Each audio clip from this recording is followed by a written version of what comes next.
পৃথিবীর ইতিহাসে লাইলি মজনুর প্রেম হেরে গিয়েছে।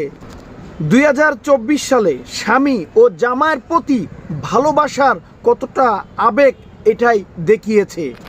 ফারাক্কার বাঁধ খুলে দিয়ে ফেনী, নোয়াখালী, কুমিল্লা পানিতে ভরে গিয়েছে।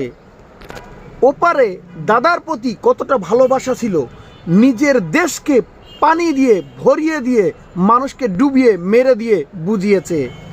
কে বলেছে স্বামীর প্রতি ভালোবাসার টান নাই আমাদের হাসি ম্যাডামের? যে ইন্ডিয়াতে নাকি বন্যায় ক্ষতিগ্রস্ত হয়ে অনেক মানুষ মারা গিয়েছে, মিডিয়াতে কেউ দেখেছে?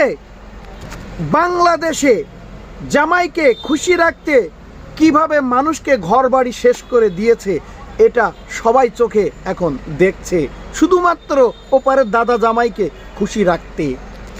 ওপারের দাদাদেরকে বলছি, গরু নাকি আপনাদের মা? হাজারো গরু আপনাদের এই ফারাক্কার পানিতে হাবুডুবু খেয়ে এই বাংলাদেশে মরছে।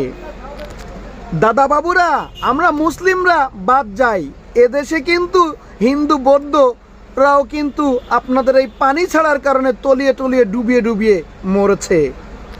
বাংলাদেশের নারীরা আপনারা ভালোভাবে শিখে নেন স্বামীর প্রতি কিভাবে ভালোবাসা দেখাতে হয়। ইন্ডিয়ার পানির বন্যাতে হাজারো ঘর বাড়ি আজকে পানির নিচে এভাবেই হাবিডুবু খাচ্ছে।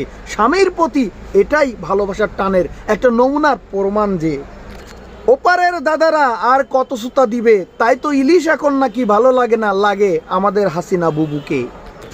ওপারের দাদারা, গরু যদি মা হয়ে থাকে কেন আপনাদের পানিতে বাংলাদেশে মা ডুবে মরছে?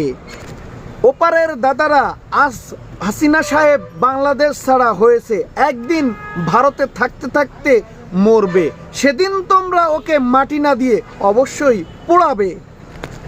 কুরআনের পাখি আল্লামা সাঈদী যত কথা বলেছে সবই কিন্তু আল্লাহ পাক কবুল করে নিয়েছে, এখন সবই বাস্তবতা প্রমাণ সবাই দেখছে।